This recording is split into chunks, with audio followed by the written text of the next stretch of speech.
Vaishnavi Gupta.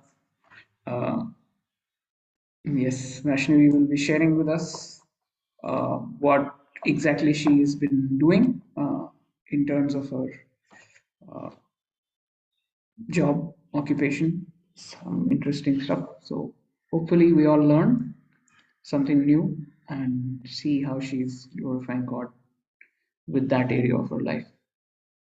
Over to you, Vaishnavi. Thanks, Sam. I'll just share my screen.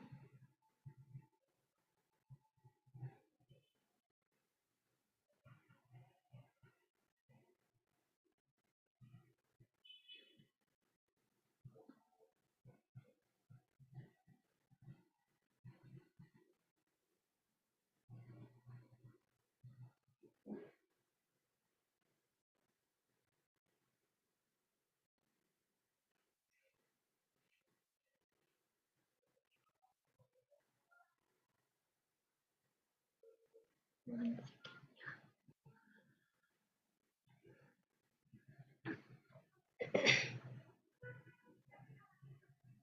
yeah.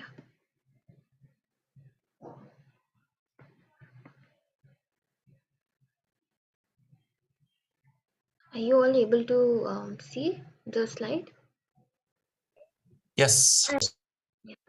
Okay, so I'll just like start with what I did, what am I doing, and how I got the job that I'm doing right now. So I'm Vaishnavi, I'm 23 years old, and I am a graduate from Lady Shri Ram College, Delhi University. I graduated in September 2020. I mean, I was supposed to graduate in May, but due to COVID, it became August end, which was almost September. So I graduated in journalism and mass communication, which has always been my area of interest. And yeah, so like while I was in my third year, I started thinking about what I want to do next. And one thing I knew for sure was that I don't want to study like because I was so already exhausted by studying so much in like these 3 years. And I was like, I want to work first because I had been doing internships during my college time, and I really enjoyed working. And I thought that maybe if I give 1 year to work, let's see if I get to understand things better, and then I'll probably do my masters, because even I wasn't sure what area to pick for masters, because I was a bit confused. So I prayed about it. And like since my college and even before that, I have always been interested in human rights, especially children and women. Like it's just very close to my heart. I can't see children being exploited, I can't see women being exploited. And I prayed about like during my last semester in lockdown, I was praying continuously about what I should be doing, and what where I can glorify God, and also have fun doing the things that I do. So after, as soon as I did my graduation, I started looking for internships. So the day I ended my last exam, after the next day I started looking for internships online. And I came across this INGO called Terre Homes Netherlands, which is basically a child rights organization, and they wanted a communications associate, a part-time internship. So I basically actually earlier they wanted a social media manager. So I was like, I was pretty interested in social media marketing. So I was like, and it's something, it's for child rights I'm already interested in. So I thought, let me just apply to it. So I applied to it, and the next day I got rejected.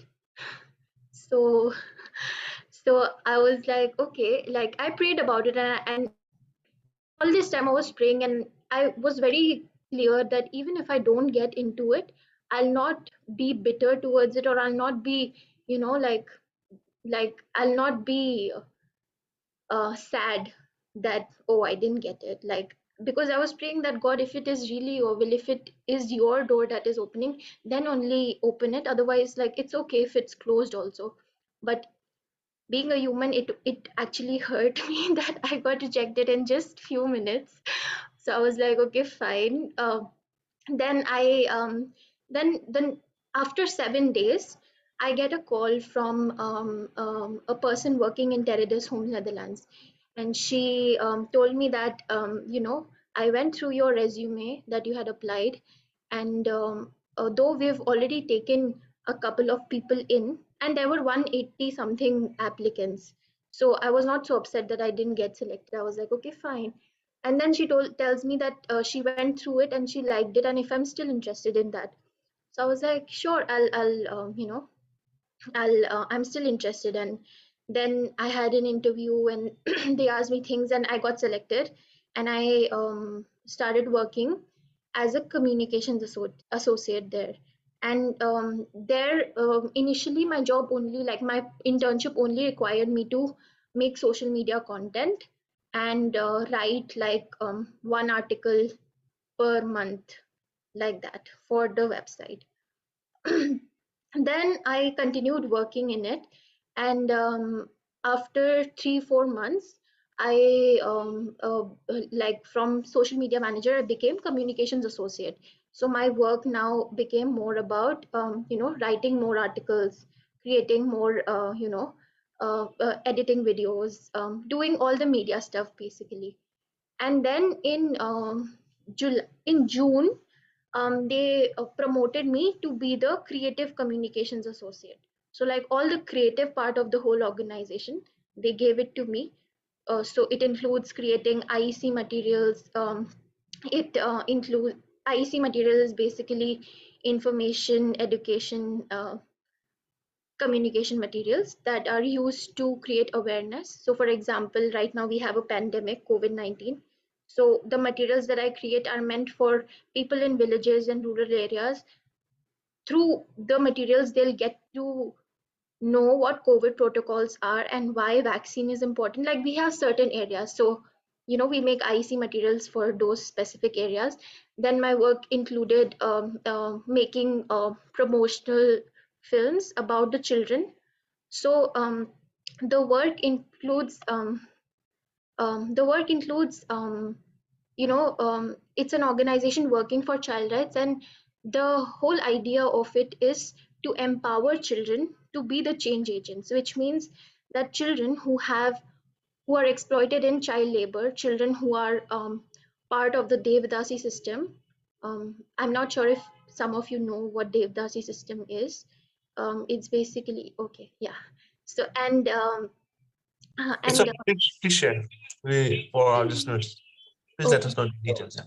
Yeah, so a Devdasi system is a very ancient system. It's part of the Hindu culture, which basically says that a woman belonging to a lower caste, that is a Dalit woman, she would be not married to the priest in a temple, but she would be uh, like she would be there for their service, for the men's service.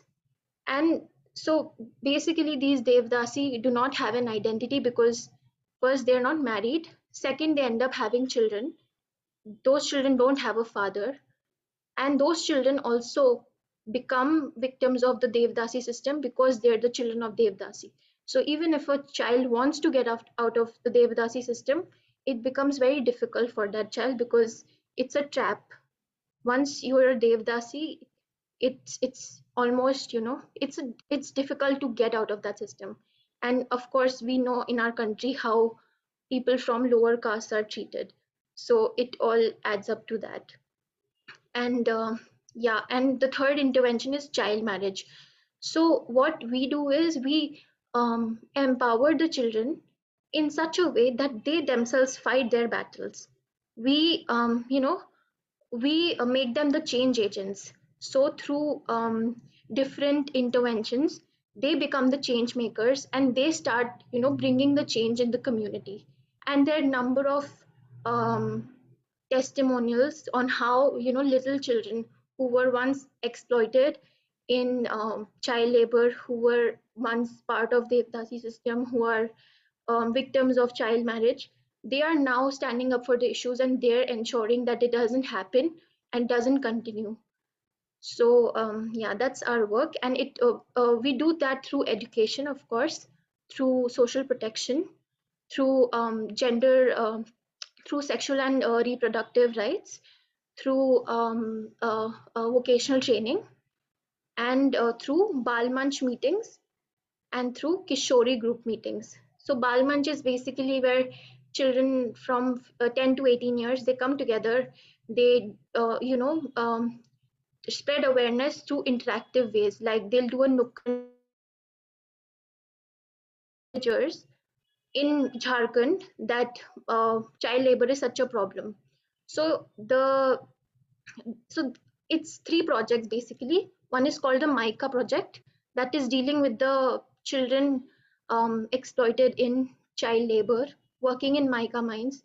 So these children are children who who come from very difficult situations. Like their circumstances are really even tough to know about, because it's so sad that once, like I'll tell you one story that I'm recently worked on.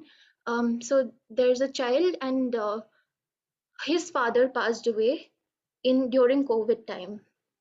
So this child doesn't have any earning member in his family now. So rather than going to school, he's walking barefoot 2 hours to a mica mine where it's so dark and dingy, and he's working there for over 7 hours, and he's being paid 7 rupees per day, and he comes home with that to feed his mother and his young sister. And this child's age is 8 years. And this is just one story. There are like thousands of it. So yeah, so my work here is I am basically whatever is happening on field, I put that up for donors, for marketing, for fundraising, and yeah, it includes writing stories with lots of emotions, because if it's not emotional, then no one will want to read it. So yeah, and so this is my work in the part-time job that I do at Teredes Home, Netherlands.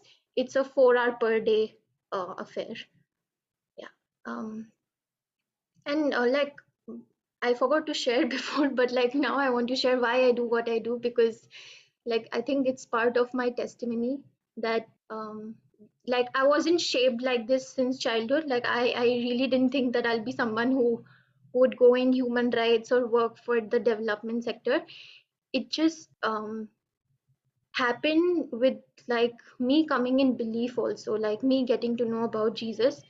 And I remember, like, so till my sixth standard I was in a convent school, and we used to sing this hymn called "Whatsoever you do to the least of my people, that you do unto me," which is a verse from Matthew 25. So that time I didn't know what this hymn meant, but still it was my favorite hymn, because I love the lyrics that when I am hungry you gave me food to eat, when I'm thirsty you gave me water to drink, now enter into the home of my father. And that time I didn't know about Jesus, I didn't know about God, so I was just like enjoying singing. But when I got to know about Jesus in my 12th standard, and after that when I read Bible, and during my college time when I was reading Matthew, I came across Matthew 25:40 and the whole chapter 25, which was what Jesus was sharing.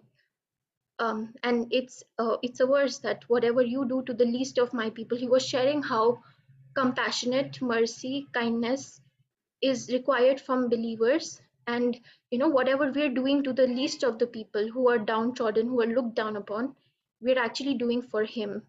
So that verse really like hit me, and like it made me very emotional, that to know that like God is such a compassionate and kind God, and he, as believers, we're supposed to be kind and compassionate too. So that's where my interest became more like focused, what I wanted to do.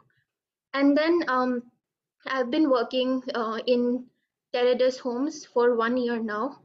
And after that, like after in July 2021, I was pretty sure that, it's good that I'm working 4 hours a day, but I want something more because I mean, I know by now that, I'm interested in working working in development sector, in media and communications. So I started searching for jobs, full-time jobs, or actually, my what I started was with, I'll look for another part-time and I'll do two part-times together. So that way, I don't have to give up Teredos homes, and I'll add one more thing to my plate. So I started looking, and I had applied for an NGO that was looking for a part-time communications person. So I applied to them, and they they rejected me. uh, the next day, same thing. So and then I was like, okay, fine. Like, but when I was applying for that NGO, it's called Sakshi NGO. So I was applying for Sakshi NGO, and it- like the next section, like the page I was applying on, they sent me a trailer of another organization called Vision Empower, that you may like this position too, and they were also looking for a communications executive. So I was like, I don't think I'm capable enough to apply for a full-time job, and they require like so much study experience and work experience. But I was like, okay, anyways, I'll just apply like that. I'll just copy paste what I did in Sakshi and I'll just put it here and I'll submit, because I was very desperate in, like, adding something more to my plate. So I just did it. And then I got a reply from a person working in Vision. I got rejected in Sakshi NGO, but I got a reply from a person working in Vision Empower for a full-time job as a communications executive. And yeah, so like then we had an interview, and they liked my work and my profile and everything. So then I got on board, and I started working with them. So here, what we do is, it's an NGO, a non-profit that is working to make STEM education accessible. So for those of us who do not know what STEM education is science, technology, engineering, and maths. So sighted people like me and you, we have access to all subjects, right? Like after sixth, sixth standard, seventh standard, eighth standard, ninth standard, we are studying math, science. It's actually one of the compulsory subjects. But for children with visual impairment, after sixth standard, they're not even given the option of studying science and maths, because it's so visual in nature. So if you notice how visual math is, the perimeters, the width, the length, how will a person with visual impairment understand all these? So doors just shut down for children with visual impairment, even if they have interest in science and maths. So so what we are doing is, we're making it accessible for them. So through braille books, through tactile diagrams. So tactile diagrams are basically, um, uh, uh, a surface there that you can touch and understand. So for example, if it's a human digestive system, we'll use things like ropes, kidney beans, or things like that, and we'll make them touch it and understand what a digestive system is, what a water cycle is, like starting from the lower grades, and it goes up to higher grades and so on. And yeah, so this is what we're doing. It includes making braille books, having learning resources. So even for teachers with visual impairment, because a lot of teachers teaching in uh, special schools, blind schools per se, they're also visually impaired. So making it accessible for them also, and teaching them the way to teach the kids, that also we do. And we're basically working in 5 states right now, and we have collaborated with quite a number of blind schools, and there we are functioning.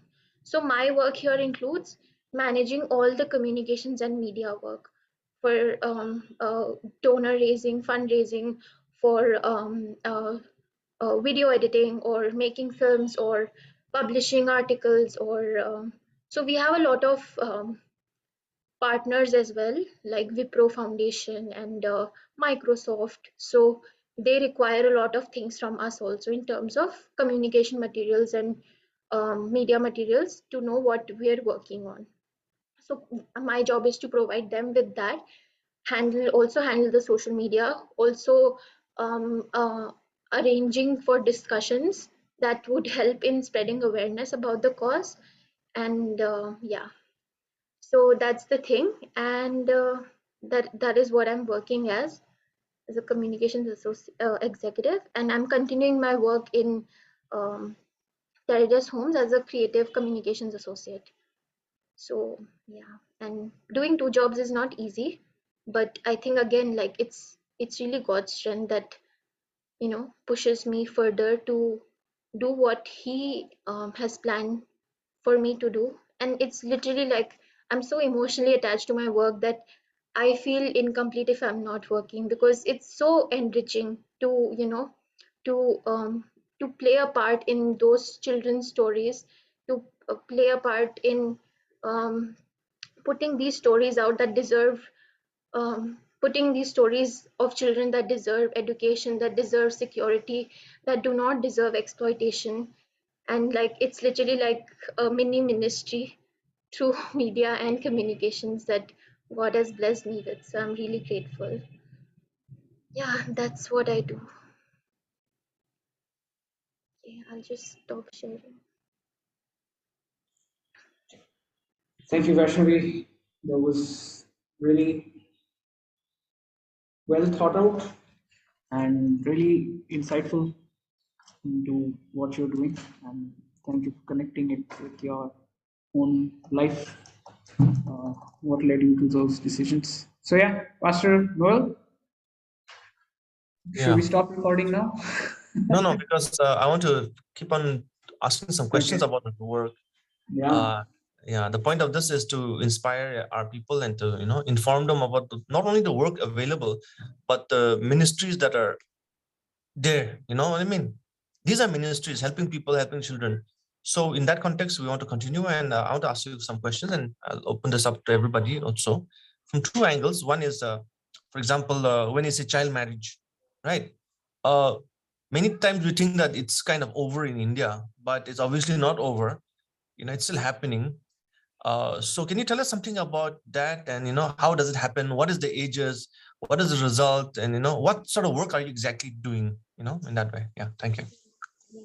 Um, so you said it rightly, Pastor Emmanuel, that people think that child marriage is a past issue, like it's no more happening. But the reality is that 20%, 23% of the child marriages that are happening worldwide, one such state in India, that is Karnataka, is the 23% belongs to Karnataka. So the child marriage is that high in just Karnataka. And then there are other states also, like Rajasthan, like Haryana, like Kerala, like Andhra Pradesh, where uh, so child marriages, there are many reasons why a child marriage takes place. Of course, one is the parents who are who are giving the child away. It's mostly girls. There are men who get married before, there are boys who get married before 18 years, but the number of girls that get married that are made to marry before the age of 18 years, it's so high, and it's literally like the statistics is it's very shocking. So there are a number of reasons. The number one reason is the parents, the mentality. The parents or the family members think that a girl child being born, like since the time a girl child is born, people look at her as a liability.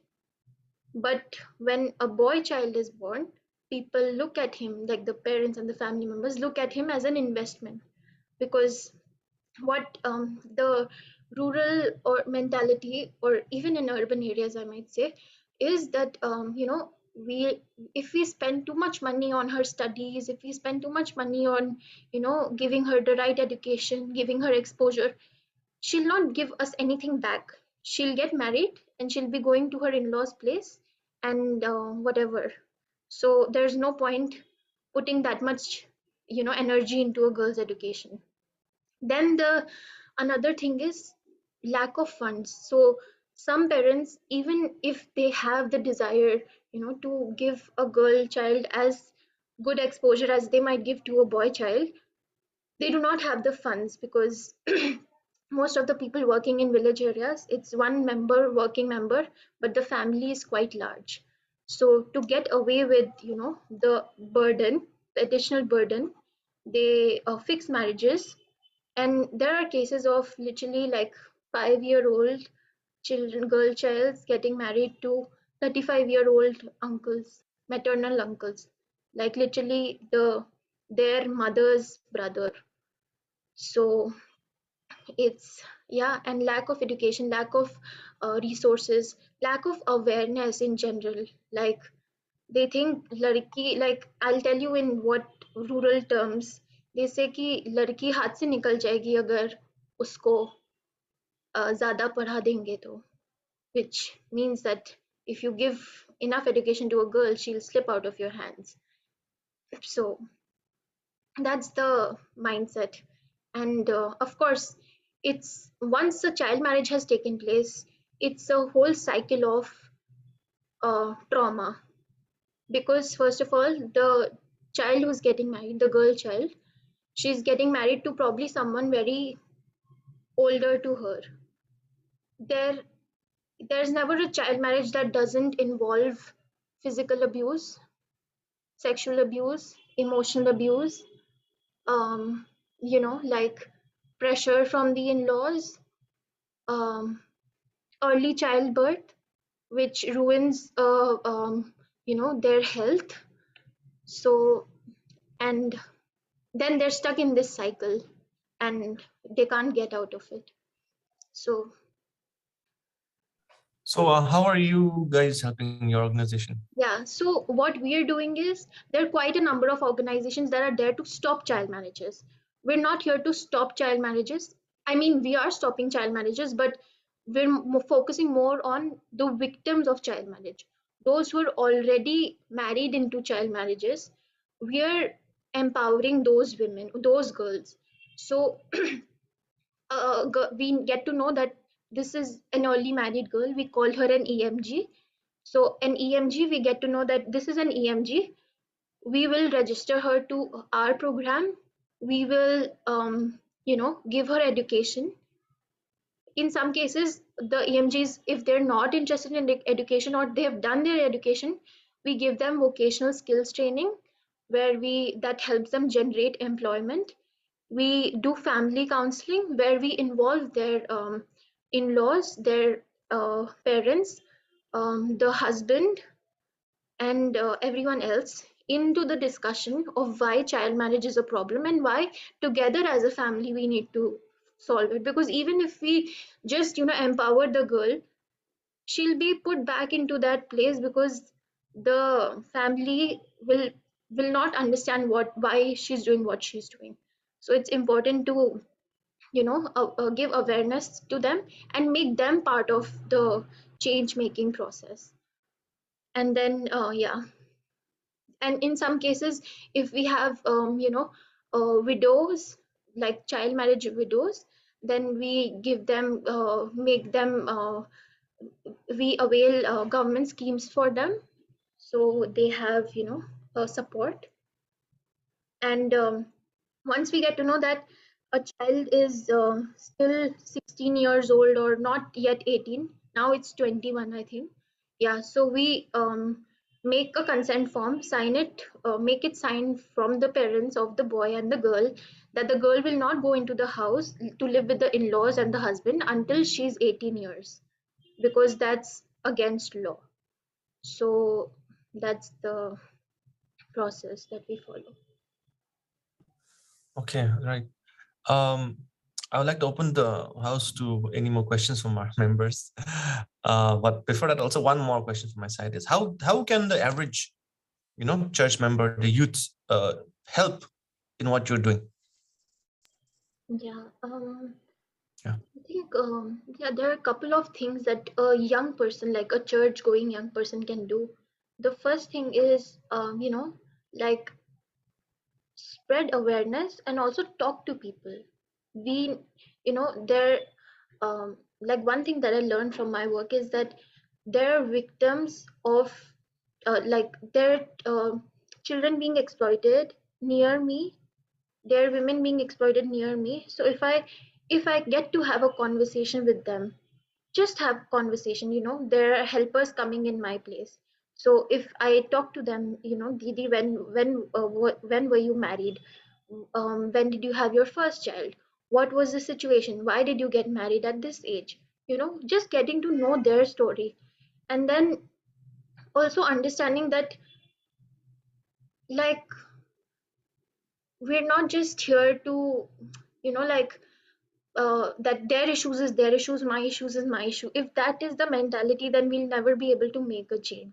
Like, we just have to first of all get rid of that mentality that I'm not stepping into their issues, or I'm not talking about anything that is none of my business, because then it will just, we'll do nothing to bring a change.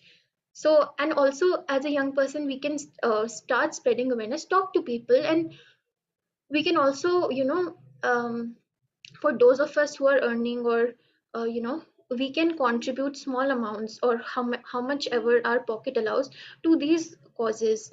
Because we, like, one can't emphasize the role funding plays in, making change. If we do not have funds, we can talk about everything, but we'll not be able to make change in a child's life. So even small amounts, like, make a huge difference. So I think, yeah, that also. And whenever you see something wrong is happening, like you see a child being exploited, or you see a woman being exploited, you there are tons of options available, like child line. So if you get to know that a child is being exploited in child labor, you dial 1098 and you call them up. They'll come and you tell them that this is a child labor case, this is a child marriage case. They'll stop it and they'll take it up, they'll take it from there. So you just have to literally dial four numbers and, you know uh, just call the right people. Okay. Thank you so much. That's very insightful and very practical for all of us to follow. Is there anyone else with any other questions? This isn't a question, but like just a comment, if that is okay. Yeah. So like, what Vaishnavi, you have just shared with all of us. Like I was connecting a few dots. Okay, from the things that I've been reading in the past couple of months. So one book that I read was on the rise of Christianity in Europe. Okay, so that was how like a marginal Jewish cult became the dominant force of, the Western civilization, like how that happened over the period of 4 centuries. And in that book there is one chapter, like there are different aspects being touched on. In that book there is one chapter, it's called The Rise of Christianity by Rodney Stark, a sociologist. And in that book there is one chapter on the role of women. Okay, and in that book, in that chapter, the author talks about how abortion, child marriage, and all these kind of things which we even cult prostitutes, Devdasi, essentially Devdasi system, and like all kinds of prostitution and sexual deviancy was like rampant in Roman culture. Okay, and so it was socially beneficial for women to become Christians. It was because they were treated, on the one hand, with dignity. They were treated, everyone received the bread and wine at the Lord's Supper, regardless of whether you were male or female or Jew or Greek. And on the second hand, like, there were rules of monogamy. There were rules against incest, and there were rules against, prostitution and adultery and things like that.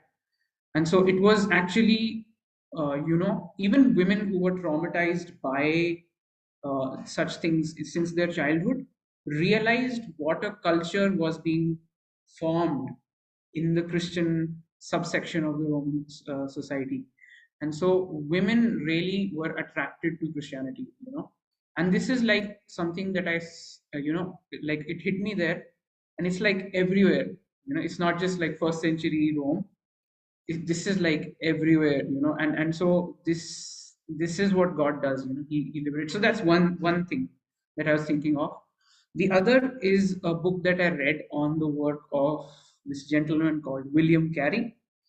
You know, he also comes to preach the gospel to India, and he encounters the kind of horrific things that Vaishnavi little bit has shared with us, and even like child sacrifice and all is going on. Children are sacrificed to different idols and things like that.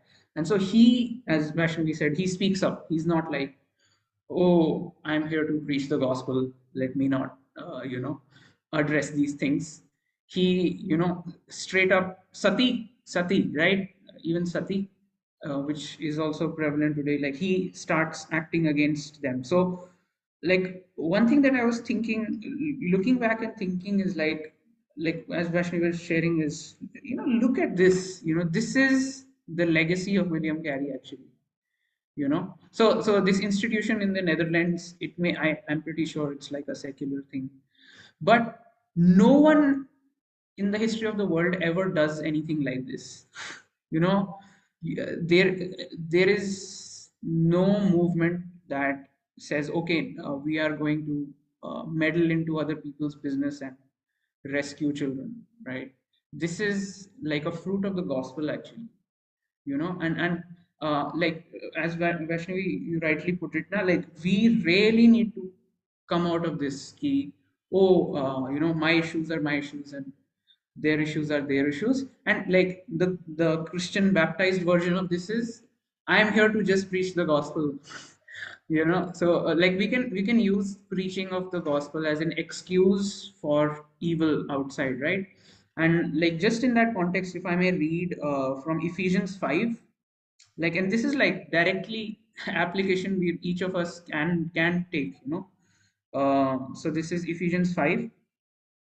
Therefore, from verse 1 only, therefore be imitators of God as beloved children, and walk in love as Christ loved us and gave himself up for us, fragrant offering and sacrifices to God.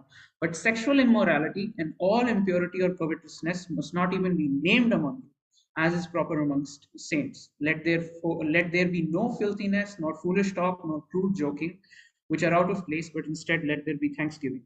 For you may be sure of this, that everyone who is sexually immoral or impure, or who is covetous, that is an idolater, has no inheritance in the kingdom of God, kingdom of Christ and God. Let no one deceive you with empty words, for because of these things the wrath of God comes upon the sons of disobedience. Therefore, now this is the key verse, therefore do not become partners with them. For at one time you were darkness, but now you are light in the Lord. Walk as light, for the fruit of the light is found in all that is good and right and true, and try to discern what is pleasing to the Lord. Take no part in the unfruitful works of darkness, but instead expose them. For it is shameful even to speak of the things that they do in secret. Right? So, and then it goes on to different things. But the point is, and I'll conclude with this, is that like what is God's call to us in this is to first for us to live pure lives, right? Like these are all connected issues. Like if we are not walking in the holiness of God, if we are not walking right with God, we lose the moral authority to go out and call out evil against other people. So we walk right with God, and then we go out and call out against evil and injustice. And that's our calling as the church. This is not just some for socially inclined people. This is like all of our duty. This is what God is commanding us, that, and we were these. That's also to remember, our ancestors participated in these things. All of us were complicit in this, and God has saved us. God has saved us out of this, and it is our duty now to preach the gospel, yes, call people to repentance to Christ, and to call them to repentance to these particular sins which they are doing in society and crimes. So yeah, that's something I wanted to comment. Okay, I guess that's wonderful. We can wrap it up over here. Just end the recording. Thank you so much, Vaishnavi, for sharing. It's really wonderful. Okay.